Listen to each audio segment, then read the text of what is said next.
realistis lah pemerintah ini membuat aturan. Jangan supaya narik iuran 100.000 per pekerja dikarikan berapa juta, berapa miliar, bahkan triliun uang pekerja mau menempel ke APBN yang kita jelas saat ini jelas pemerintahan di bawah pemerintahan Joko Widodo ini sudah melenceng dari ketentuan. Makanya kami bersuara terus.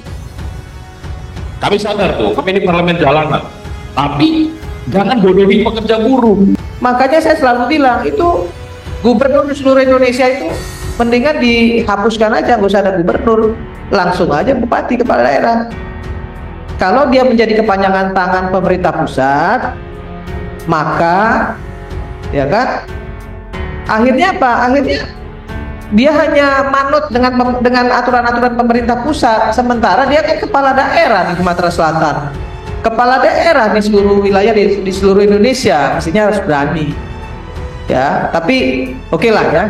Yang pasti saya sudah menyampaikan kepada kawan-kawan, saya pribadi Nasdem menolak dan minta RUU Ketenagakerjaan Omnibus itu dikeluarkan dari klaster ketenagakerjaan. Itu sudah saya sampaikan hari ini ya. Nah, ini akan kami sampaikan juga, nanti kami teruskan ke Komisi 9. Ini Kementerian PUPR diminta untuk mensosialisasikan terkait dengan apa manfaatnya. Nah, sekarang saya tanya sama teman-teman semua, kenapa tolak tapera? Kenapa menolak tapera? Sementara menurut pemerintah, menurut Komisi 5, mereka harus mensosialisasikan manfaat tapera. Tadi di depan kan sudah bilang tuh keberatan saya pribadi ya, keberatan saya pribadi. Tapi saya mau dengar dari teman-teman, apa sih sebenarnya kenapa kok tolak tapera? Ini rapat ini direkam loh ya. Jadi harus saya dengar juga nih dari masyarakat langsung. Kalau dari saya sudah jelas, saya tolak tapera. Saya bicara di media, saya bicara di TikTok, saya tolak tapera. Kenapa? Sudah 6% loh dari gaji, ditambah dengan BPJS Tenaga Kerja, BPJS Kesehatan, tapera. Belum lagi kalau dia belum punya rumah, dia sewa rumah lagi. Berapa persen tuh dari gajinya untuk sewa rumah? Nah, itu totally dari pengeluaran dia bulanan. Nah, saya pengen dengar nih supaya ini direkam ya. Jadi nanti kita akan sampaikan kepada pemerintah juga apa yang disampaikan oleh kawan-kawan dari Serikat Pekerja soal tapera. Ya, saya silakan dulu. Apa masalahnya? Baik, terima kasih Ibu Irma Suryani. Memang jadi pertanyaan, kenapa sih kita tolak tapera gitu kan, kawan-kawan serikat pekerja buruh di Indonesia, di Sumatera Selatan gitu kan. Ini upaya pemerintah katanya untuk mencarikan solusi perumahan bagi pekerja buruh. Kami sampaikan di dalam PP 21 tentang tapera ini, aturan yang menyatakan bahwa potongan untuk tapera 3%. Kita kalkulasi saja 3%. Kami Sumsel lah, kita bicara Sumsel. UMK 3,5. Kalau kita hitung 3% ini satu bulan dipotong 100.000. 100.000 dikali 1 tahun 1.200.000. Andai kan si pekerja saja itu bekerja maksimal 25 tahun, hanya uang terkumpul paling 30 juta. Rumah apa yang mau diberikan? Rumah di tengah hutan? Apakah rumah di tengah laut? Apakah rumah di pinggiran belantara? Manfaatnya itu kemana dulu? Jelas apa tidak? Yang kedua, tentang tapera ini, kami ada mengindikasi bahwa pemerintah pusat ini ada upaya untuk menempeli APBN yang bocor. Udah jelas, kenapa sih harus buruh yang digerogoti? Berapa dana uang? Sekarang coba lihat Jiwasraya kasus Asabri yang sudah tahu sama-sama. Ada kawan PNS, ketua kami mantan PSU tidak menerima manfaat dari tabungan perumahan raya BPJS Taperum. Kalau memang pemerintah itu sudah membentuk peraturan yang jelas dan manfaatnya itu terbukti, oke. Contoh BPJS lah kami terima. Kenapa? Dia bayar iuran bulan ini, bulan depan manfaatnya dia sakit bisa laksanakan. Menjaminkah dengan PP Tapera ini pemerintah pusat ketika mereka pensiun menerima rumah? menerima kunci. Belum ada jaminan, tidak ada kejelasan.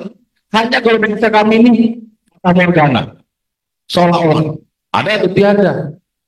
Gitu aja, 30 juta rumah mau di daerah mana ya? Palembang, Palembang, Jakarta, dapat batu bata.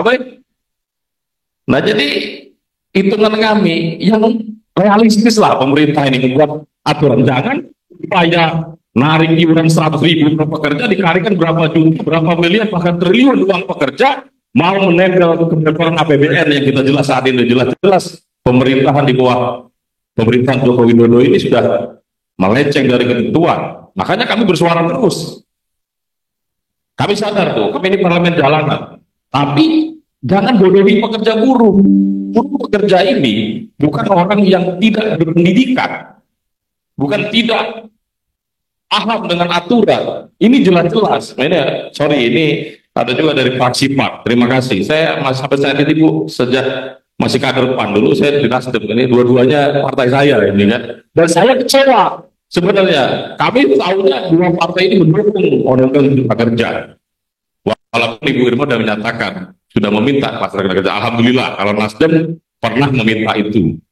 Tapi yang kami paham saat ini konsistensi beberapa fraksi di PKS dan Demokrat yang konsisten menolak Undang-Undang Cipta Kerja. Kami harap, ayo dengarkan hati kami. Yunda dari Sumatera Selatan 2, bahwa kami Serikat Pekerja Serikat Buruh itu ada dasar-dasar untuk menolak, khususnya Cipta Kerja dan utamanya tapera. Nah, terus satu lagi Yunda, tadi mohon masalah pengupahan.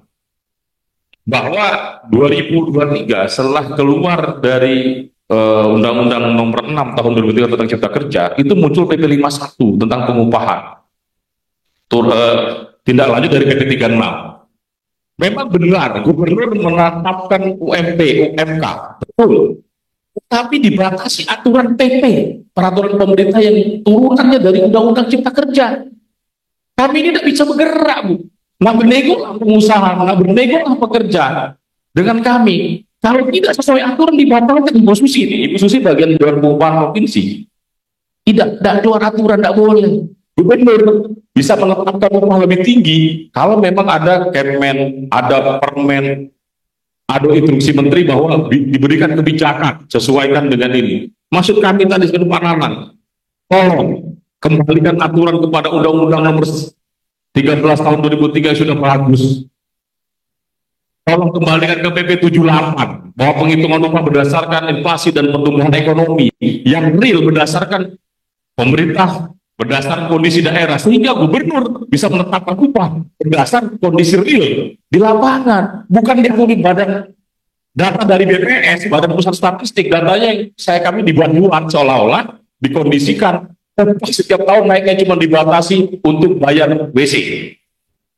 Sumsel naik 50.000, Bu. 50.000 dibagi 25 hari kerja 2.000. Artinya hanya cukup untuk bayar toilet. Itu yang dirasakan di Sumatera Selatan. Nah, jadi kami mohon ayunda kami yang kami tahu macan parlemen perjuangan buruh, kami dari KSP Sumsel tegas menolak tapera dan tegas Undang-Undang Cipta Kerja. Terima kasih. Baik. Tadi saya bicara soal upah murah kan, bukan soal omnibus. Kalau omnibus saya sudah sampaikan, saya tolak dan saya mau minta itu klaster dikeluarkan dari omnibus. Sudah ya, itu udah final ya, clear ya. Saya tolak dan saya minta klaster ketenagakerjaan dikeluarkan dari omnibus. Tapi soal upah murah mestinya gubernur ya bisa seperti di DKI. Gak perlu juga misalnya cuma 5%, cuma 2%.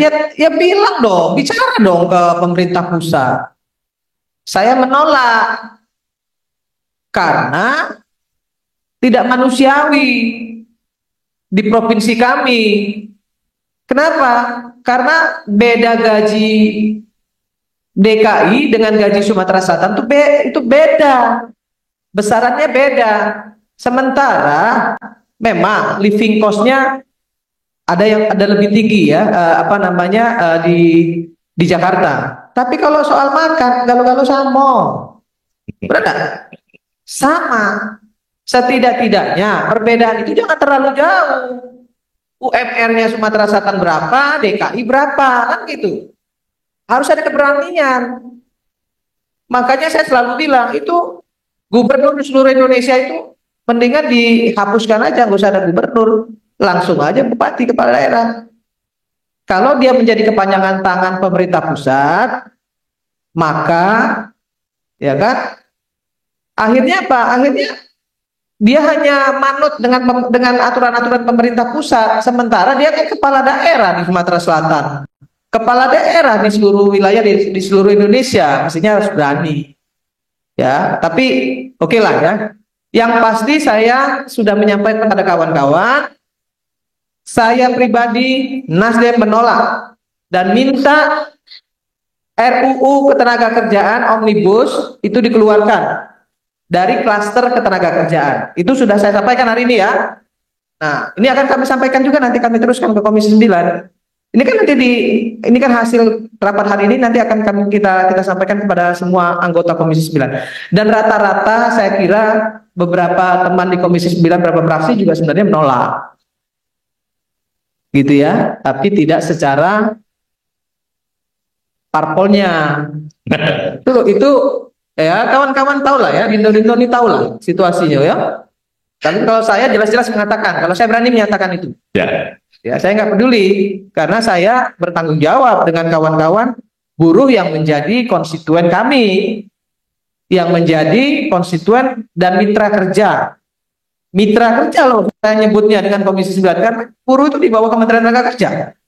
Ya, kami bertanggung jawab untuk itu. Tapi perlu juga aku sampaikan ya, karena ini kewajiban kami untuk menyampaikan kepada kawan-kawan semua terkait dengan, nih saya bacain, Peraturan Pemerintah Republik Indonesia Nomor 21 Tahun 2024, Pasal 15, besaran simpanan peserta ditetapkan sebesar 3% tapera ya, dari gaji atau upah untuk peserta pekerja dan penghasilan untuk peserta pekerja mandiri sebagaimana dimaksud dalam Pasal 14. Besaran simpanan peserta sebagaimana dimaksud pada ayat 1 untuk pekerja peserta ditanggung bersama oleh pemberi kerja 0,5% dan pekerja sebesar 2,5%. Apa artinya 0,5% ini kalau memang nak bantu buruh nian kan? Nah, harusnya ya kalau memang itu, kalau pekerja itu dianggap aset oleh perusahaan, tanggung kalau kok tanggung nian 0,5, ini kan pecah lip service lah ya. Cak-cak-cakan gitu tuh kan, seolah-olah ada kontribusi dari perusahaan 0,5. KT urusan nian aja aku tuh. Iya, kalau aku ngomong KT urusan nian ini kan. Nah, jadi memang Komisi 9 juga sepakat sebenarnya tapera ini dikaji kembali, dilihat kembali lah, ya, karena kita sudah menghitung. Ini semua kawan-kawan di Komisi 9 sudah ngitung 6% itu sudah keluar nih jadi beban kawan-kawan serikat. Belum lagi ditambah tapera yang nanti kalau belum punya rumah sewa, kan itu juga nanti di prosentase. Misal sewa rumah setahun misalnya 20 juta kan dibagi 12, kan itu bagian juga dari pengeluaran pekerja. Mikir nggak itu pemerintah? Jangan cuma jingok yang 3%, 0,5%, jangan lihat itu. Kalau yang belum punya rumah kan pasti sewa rumah. Karena tapera diperoleh di akhir masa kerja. Tadi dibilang kerja 25 tahun baru 30 juta. Present value, nilai kemudiannya, ya kan, 25 tahun yang akan datang, berapa nih ya duitnya? 30 juta tuh dapat WC kali kalau nak bangun. Iya, bangun rumah tuh dapat WC lah ya. 30 juta itu. Ya present value kan makin ke depan segala sesuatunya makin mahal. Nilai uang jadi lebih tinggi, lebih murah akhirnya, dan kebutuhan jadi lebih tinggi. Ya, jadi kawan-kawan semua, insya Allah apa yang disampaikan kawan-kawan pada kesempatan hari ini, Mbak Dian ya, kita semuanya sepakat terkait apa-apa yang disampaikan kawan-kawan ke Komisi 9, dan kita tentu akan memperjuangkan ini dan menyampaikan kepada pemerintah ya, bahwa kawan-kawan serikat pekerja di seluruh Indonesia loh, bukan cuma dari Sumatera Selatan, menolak tapera ini dan minta penjelasan secara resmi dari pemerintah gitu ya, terkait dengan pasal 15 ini. Manfaatnya ini apa? Tidak kate sampaikan di sini manfaatnya. Tidak dihitung secara detail. Nah, ini juga nggak boleh karena banyak multitafsir nanti ya terhadap prosentase yang disampaikan, manfaat yang belum jelas. Coba pemerintah jabarkan kepada kawan-kawan guru, sosialisasi. Nanti di akhir masa 25 tahun kerja lah misalnya, 30 juta itu dapat apa? Bisa bangun apa? Itu kan? Kalau bentuknya rumah, tidak mungkin 30 juta itu bisa bangun rumah. Sekarang baik hari ini yang namanya bedah rumah dari pemerintah, yang 20 juta itu satu rumah, itu cuma bisa bangun rumah peta. Rumah ini Pak ya, rumah yang bata kanan kiri depan, sama atapnya Pak. Tapi tidak bisa sekat-sekat untuk kamar, kemudian kamar mandi, dapur, tidak bisa dengan uang itu. Karena nyampenya ke masyarakat dari 20 juta itu paling nyampenya cuma 17 juta paling banyak. Bocor. Ya kan? Karena embernya banyak bocor. Nah, apalagi nanti 25 tahun yang akan datang. Uang 30 juta itu cair. Aku udah ngomong macam itu ya. Tapi menurut aku 25 tahun yang akan datang itu uang 30 juta itu cuma bisa bangun WC.